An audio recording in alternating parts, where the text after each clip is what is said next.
Fico até aqui, assim, acanhado de falar no meio de tantas celebridades, de tantas pessoas que têm, de certa forma, mais experiência, mais conhecimento, né, do que eu. Conhecimento não necessariamente acadêmico, mas conhecimento vivencial.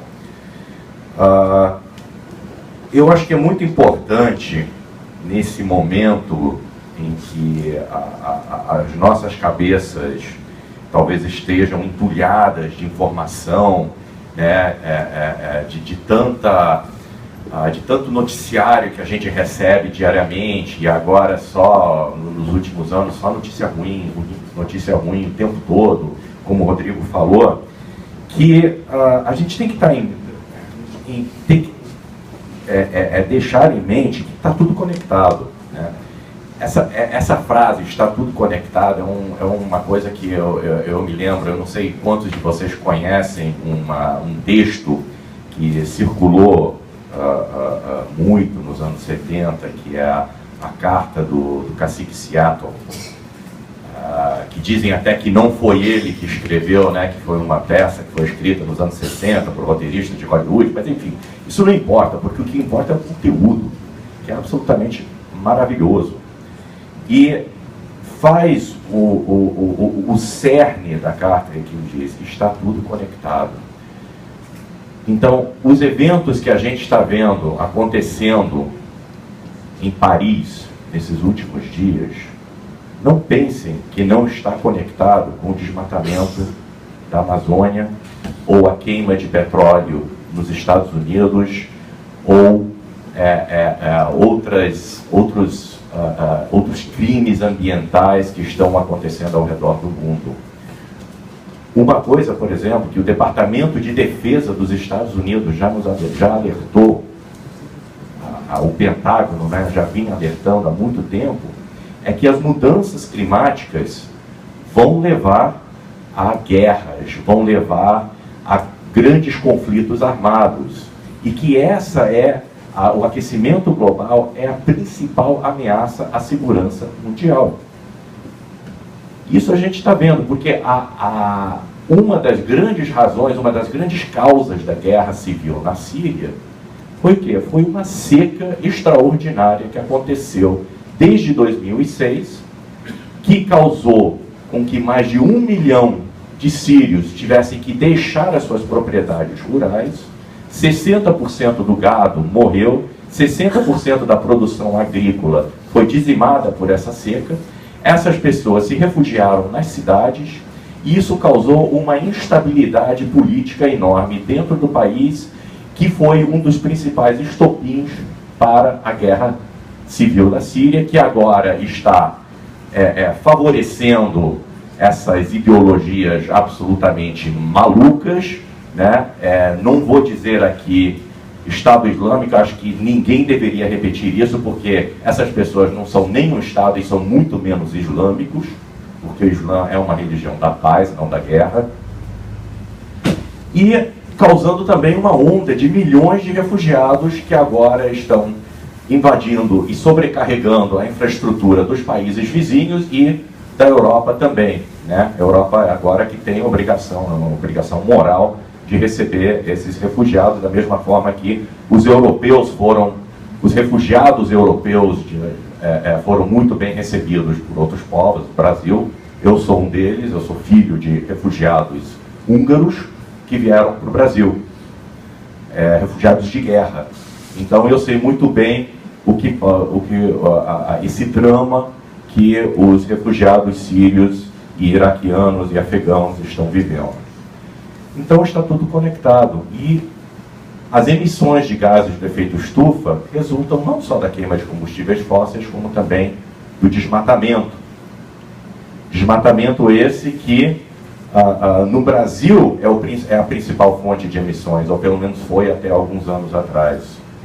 E desmatamento esse que afeta diretamente aos nossos irmãos aqui, os povos indígenas que habitam não só a Amazônia, mas o Cerrado, a Mata Atlântica, habitava a Mata Atlântica e continuam habitando a Mata Atlântica, a Caatinga.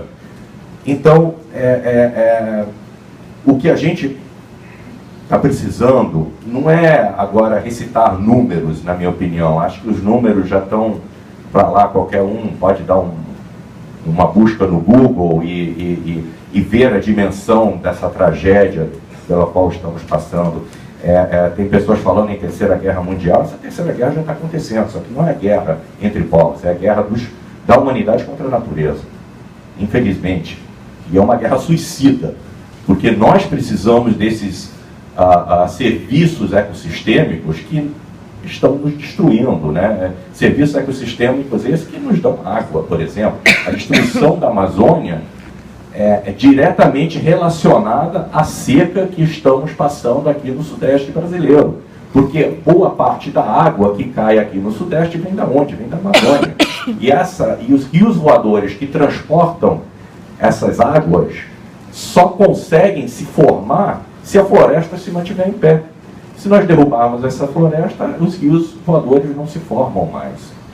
E nós, os grandes cidadãos sabichões do mundo, né, que achamos que moramos em cidades e por isso não temos nada a ver com a natureza, nós é que vamos sofrer o pior impacto disso. Da mesma forma que cidades inteiras agora ao longo do Rio Doce estão ficando sem água por causa de um acidente causado por uma mineradora que provém um produto necessário para construir essas cidades, que é o ferro.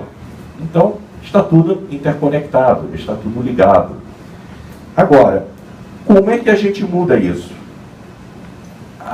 Só tem uma maneira, é uma mudança brutal de paradigma. Tá? Ou seja, nós temos que começar a pensar de uma forma diferente com relação ao nosso lugar na natureza. E é aqui que uma coisa que estava mencionada, que eu reparei na carta dos Achaninka, dizia lá uma frase que eu, particularmente, eu achei...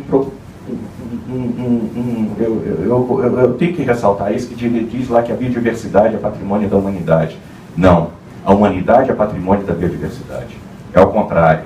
Nós não somos donos da natureza, a natureza que é a dona da gente. Porque a natureza persiste muito bem sem a gente. Agora, o contrário não é verdade. Nós não persistimos, nós não existimos sem a natureza.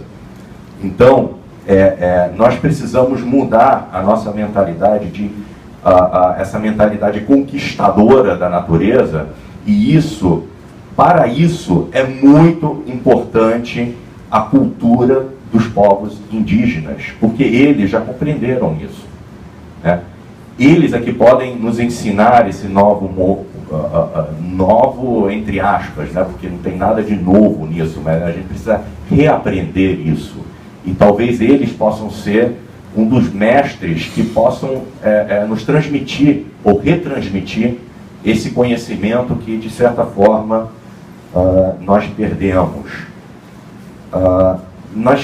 Agora, por outro lado, nós também ficamos aqui falando muito de tragédias, né, de problemas, mas eu gostaria de lembrar que nós temos também razão para a esperança. Né? Estamos falando da invasão da barbárie,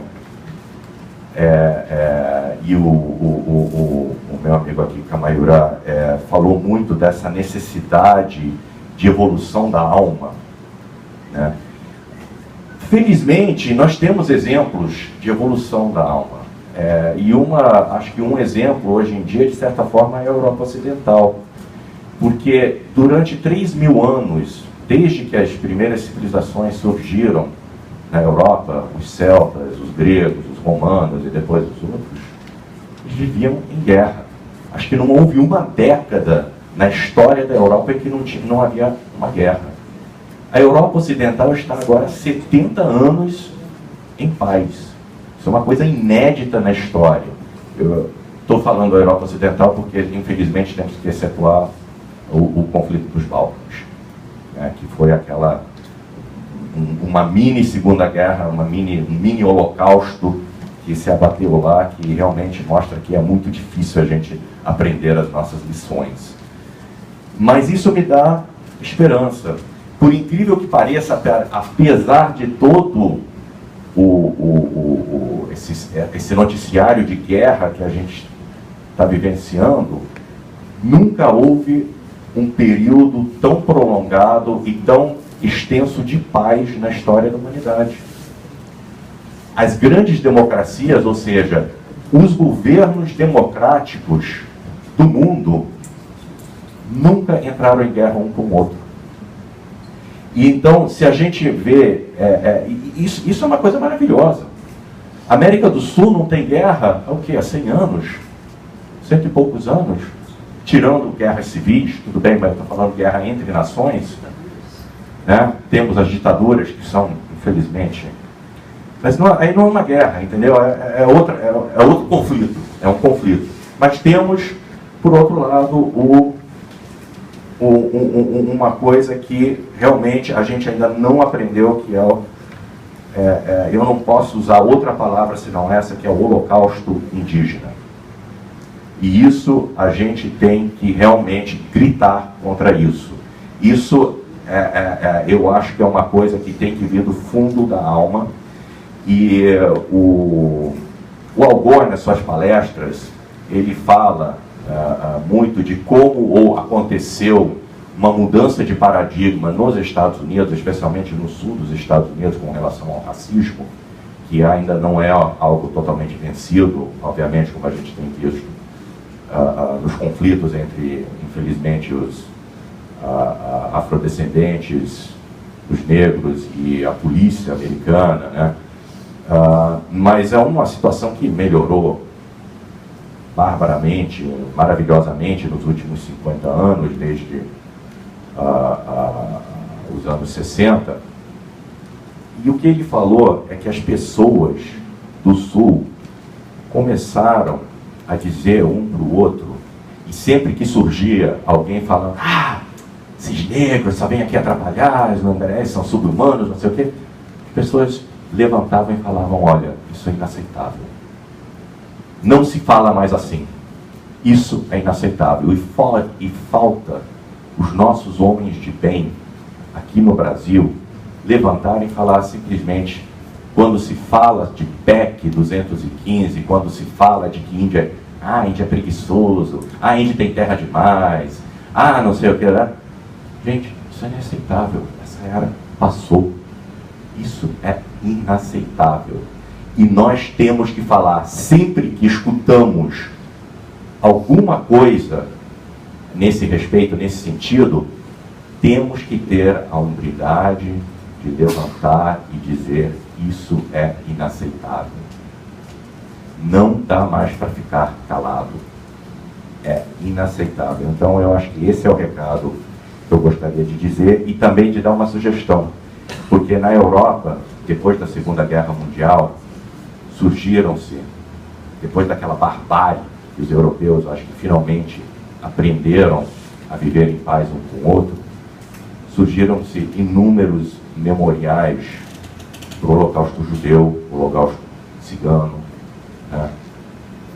Eu não vejo em lugar nenhum do mundo um memorial ao Holocausto indígena, para a gente lembrar diariamente do que a gente fez contra esses povos, contra essas civilizações. E para dizer ao mundo que nós não aceitamos isso mais, que isso é